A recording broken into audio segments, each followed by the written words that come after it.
Welcome back to Severe MMA, and I'm joined today by Paul Hughes, who takes on Aidan Stephen this Saturday at Cage Warriors 116 in Manchester in the BEC Arena. He's taking a healthy swig of a bottle of water there, which means one thing and one thing only: Paul Hughes is water loading. Not necessarily. I like to stay hydrated. But yeah, a little water loading doesn't do no harm. Nothing crazy, you know what I mean? I'm only drinking about 7 to 8 liters today. And I don't do any more than that. And I would usually drink about 6 liters a day regardless, so it's not really any difference. Yeah, light work then. So Paul, how was the trip over, first of all? I know you've only about 10, 15 minutes, so we'll do a quick fire interview here, but how was the trip over? What's Good, the mate. buzz like over there in COVID crazy It's times? good, mate.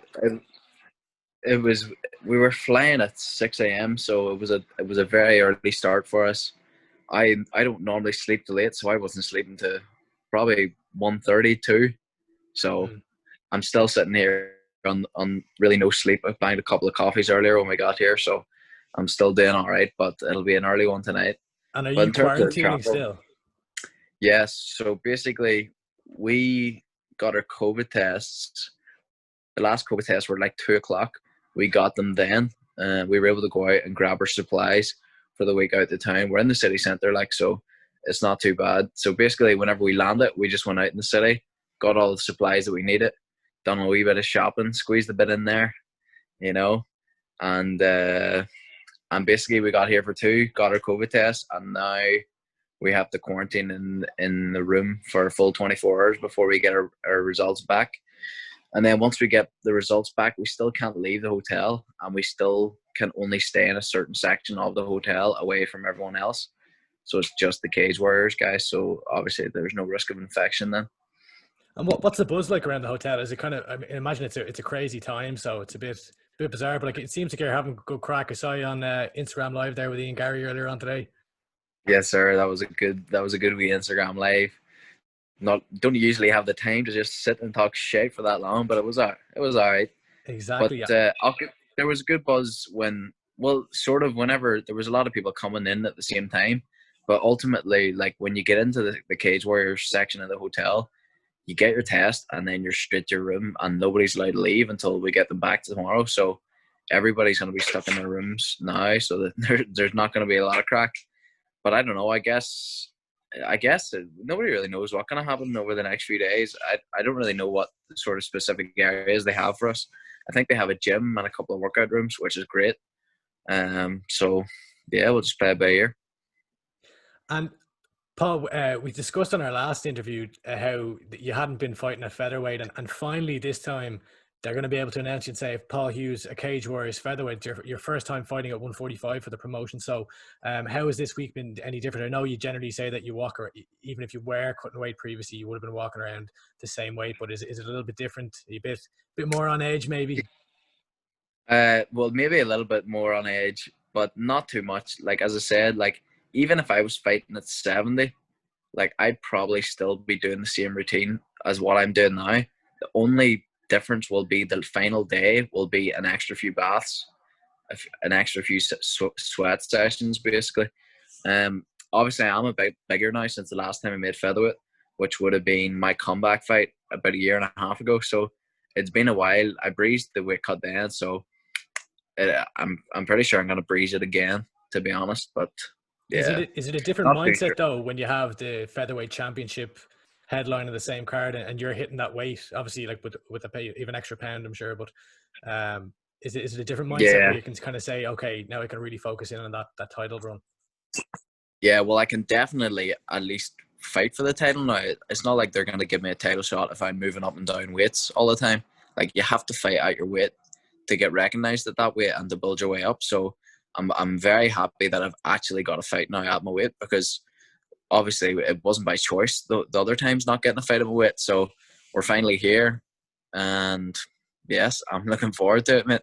And obviously it does add the extra sort of intensity to it, the fact that there will be two people fighting for the featherweight strap just after me. So yeah, it's good. It's exciting. You're no stranger, Paul, to opponents pulling out and fights falling through. Has there been any discussion over if one of the main events, if they fall out, or sorry, the co-main event, if either Morgan Chariot or Max Koga fall through, would you get the call up? Would you be able to fight for the title this weekend? Well, it wouldn't. I guess it wouldn't be fair on my opponent. Do you know what I mean? Aidan Stephen's agreed to the fight a long time ago, and he's there, and he hasn't pulled out, which is obviously like me. I would fucking jump. Of course, I would take the title shot. Like, I don't. That's the only reason I'm doing it. Do you know what I mean? It's for the title. But Cage Warriors, they're more professional than that. Do you know what I mean? They're more respectful of their fighters than to just say, Aidan, we're your opponents now, going to fight for the belt. Do you know what I mean? Like, Yeah. it's not really something that would happen with Cage Warriors, which is, I guess, a good thing as well, because it just shows that they care about their fighters. Yeah, you mentioned your opponent, Aidan Stephen, there. So obviously that's who you're fighting this weekend. I'm not sure if I mentioned that already in the interview, but Yes, sir. time and time again, you've had pullouts. You've had just the last one against Yuri Pinata. It was a late notice change. You finally had a full camp where, remember you spoke last time, it was you finally had the date was the focus you could put on last time around, and you could just focus on that date. Now you have not only the date, but an opponent that stuck the whole way through the fight camp. So how's it been different? Have you been game planning specifically for Aidan Stephen? Yeah, of course, absolutely. We've been game planning. I mean, the game plan and the studying of the opponent is more like at the start, whenever everything's just confirmed. You watch your opponent a few times, you watch his most recent fights. But the longer the sort of camp goes on, the closer it gets to the fight, the less and less that I'll watch and care about him. To be honest, to be honest, I haven't watched him probably at least 2 or 3 weeks now, and that's not like saying, oh, like I don't need to watch him. It's like I seen what I needed to see. My coaches seen what they needed to see. We made a game plan. We all came to a conclusion of what we want to do, and we've just been doing that. Ultimately, he's going to be focusing on me in there, and I just have to go in with that mindset. I can't be going in thinking, oh, friggin', he drops his right hand when he does this or that. Like, I'm going in there and putting my game on him, and it's up to him to adapt to that. What do you see when you look at Aidan Stephen? I think he's tough, mate. I think he's a really good fighter, to be honest. I think he's all round. I think he definitely initiates the grapple a lot, but he's also had a couple of good purely stand-up fights as well. Like, for example, with Steve Amiable, which was all stand-up. So, like, I think he's good. I think he's just good all round. So I am expecting a hard fight. Do you know what I mean? But this is what I want. Do you know what I mean? This is what I want, especially now at this point in my career. I need that test of that guy who's got almost double the amount of fights to me. Do you know what I mean? A more seasoned opponent. I need that now to just jump me right to the top of the division. So it's perfect, mate. And I'm sure I'm going to get a good fight out of him for whatever it lasts for him. For whatever, however long it lasts, is that it? So how do you see, like, Yes, give us sir. a prediction for the fight? So I'm finishing like every fight. yeah, so like when we talked about you previously, we said, okay, Paul Hughes, he's this prolific striker that's come in and broke onto the scene with a crazy pro debut. Then you decided to submit a bunch of lads, and then we discussed that on the last interview we did, and then you went out and had that crazy head kick knockout. So what's it going to be this time? Is it going to be a sub? Is it going to be a KO? It's wherever it goes, mate. That's the thing. Like, I'm really happy for anything to happen. Like, I don't go in with an expectation of doing a specific thing. Like, I didn't know I was going to go out and head kick that guy. I sort of thought maybe I'll take him down and batter him on top. You know what I mean? Because for a brief period I was on top and I was just smashing him up with elbows. And I thought maybe I'll take him down again. But he got back up. But as soon as he got back up, I just blew him to friggin' Narnia. But as I say, like, it's wherever the fight goes. I can finish from anywhere, as you've seen throughout my pro career. Everything has been finishes. Everything's been within the distance as well. So yeah, and you've throughout your career you've been very headstrong and very mentally focused, as far as you're saying, like, this is my time. Like 2020 is the vision of getting that title shot. Obviously, coronavirus destroyed any plans for anyone in MMA. You had previously said that you wanted to fight for that title by the end of 2020. What's your plan right now? How far away do you think you are from that title shot? well, I wouldn't rule it out in 2020 still. I think Cage Warriors, hopefully they'll do another show this year. If they do, then I would assume once I beat Aidan on Saturday night, it'll be one more and then the belt. That'll be my logical mind speaking, but my my mind when I win on Saturday night might be a little bit different. I might be calling for that straight away. I might be calling out Morgan Chapa again. I suppose it probably depends on the performance. Like obviously, if it's a head kick knockout like last time, then that gives your Yeah, stock an extra bump and maybe kind of can get to that title shot quicker. yeah, exactly. Do you know what I mean? If I go out and absolutely outclass Stevens in every way and absolutely starch him, like then there's a good chance I'll be calling for that belt. Well, regardless, like the belt's going to be mine at some point anyway. Like Ian Dean is an unbelievable matchmaker, and he knows how to build fighters, and he knows how to build stars as well. So I'm very willing to let Ian do his work there as well. If he says, Paul, I want you to get one more, maybe even two more before this belt, I'll listen to that. Do you know what I mean? And I'll take it into consideration. But as I say, when the adrenaline's going on Saturday night, I think I'll definitely be calling for that belt.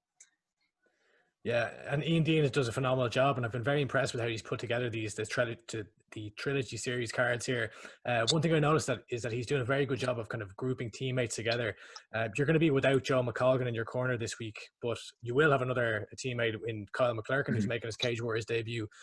How do you see? Can you give us a bit of insight into Kyle and how do you see his fight going? First of all, thank God Joe McColgan is not with me this week. Jesus Christ, I get some I peace heard this that week. Joe McColgan is getting married, and he didn't even ask you to be his page boy. Joe McColgan, I don't know how you heard Joe McColgan is getting married, because he hasn't even told any of us when he's getting married. So I don't really know what's going on Oh, with him. He's a bit weird, that man, was there to be no honest. invite, Paul?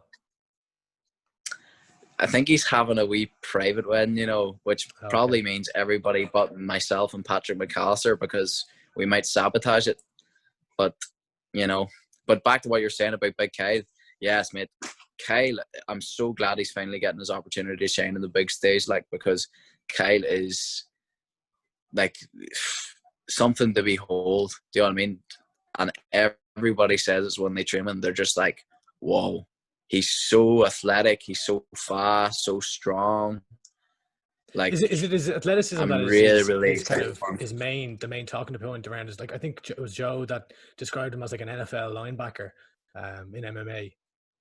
Is that his standout quality, I Yeah, guess? he's mate. He's so athletic, but it ultimately it is his technique that makes him so good. His grappling and his striking, his hands. He's absolutely quality, and I'm just looking forward for everyone to see it on Saturday here in the big stage. Yeah, and so one thing that I've noticed lately is there's a bit of beef between yourself and Morgan Chariot, a certain man who's fighting for the title. So what's going on there? Have you ran into each Maybe. other in the hotel at all, or where does that beef stem from?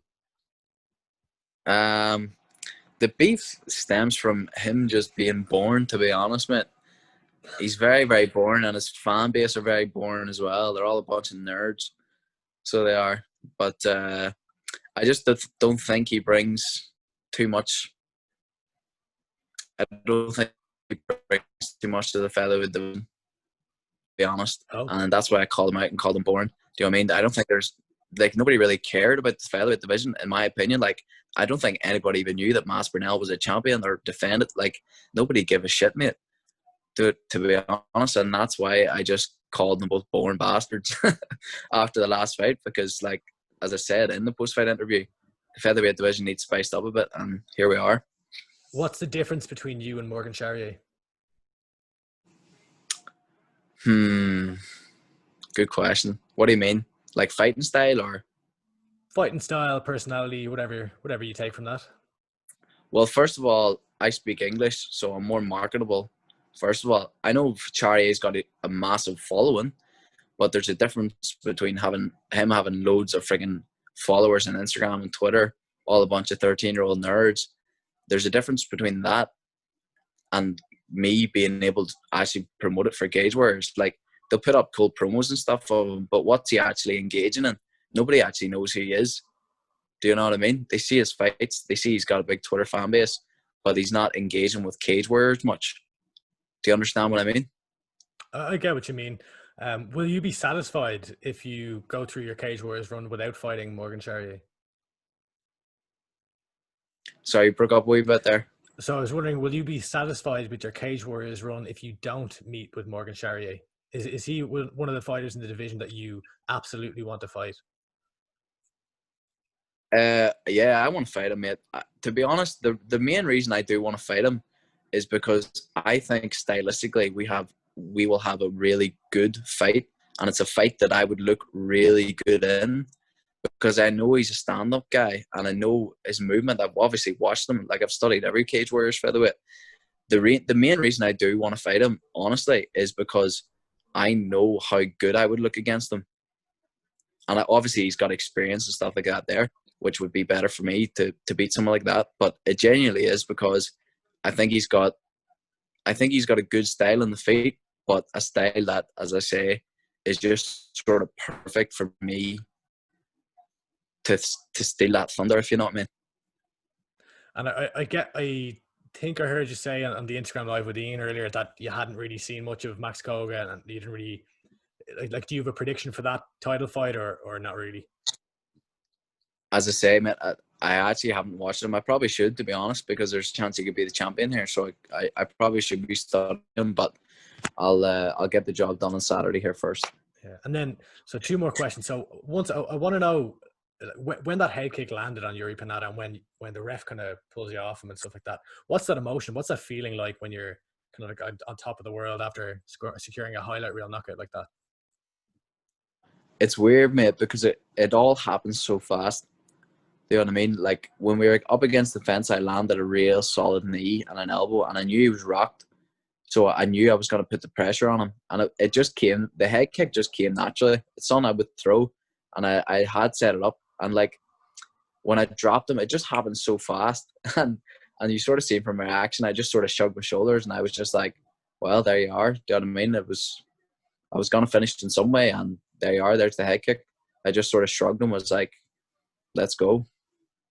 And I know that the emotions kind of overcome you after that, and there's kind of the jubilation and just the adrenaline of kind of being on top of the world, and then next come the call out. So I think we got you kicked out of a Cafe Nero the last interview we did after you went on a bit of a rant about the division that didn't actually ever make it to air, but cut us a promo here on the division. I know there's going to be some call outs coming on Saturday night if you win, but or sorry, when you win, should we say? But You're right. yeah. Good But correction. so give us Well, a I don't give us a need no promo. promo now. My promo is going to be on Saturday night, baby.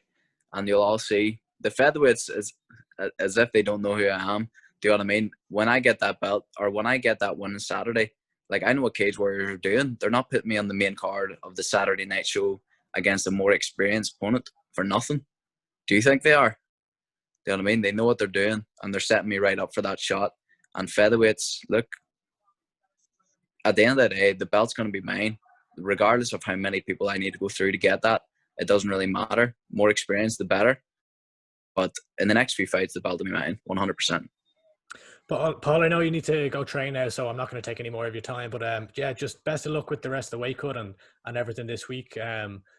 Good man. For everyone watching, thanks for watching. And there's a ton of content on Severe MMA. We've got a bunch of interviews with Paul, obviously here. We've got Ian Gary, we've got Jack McGuire, and many more.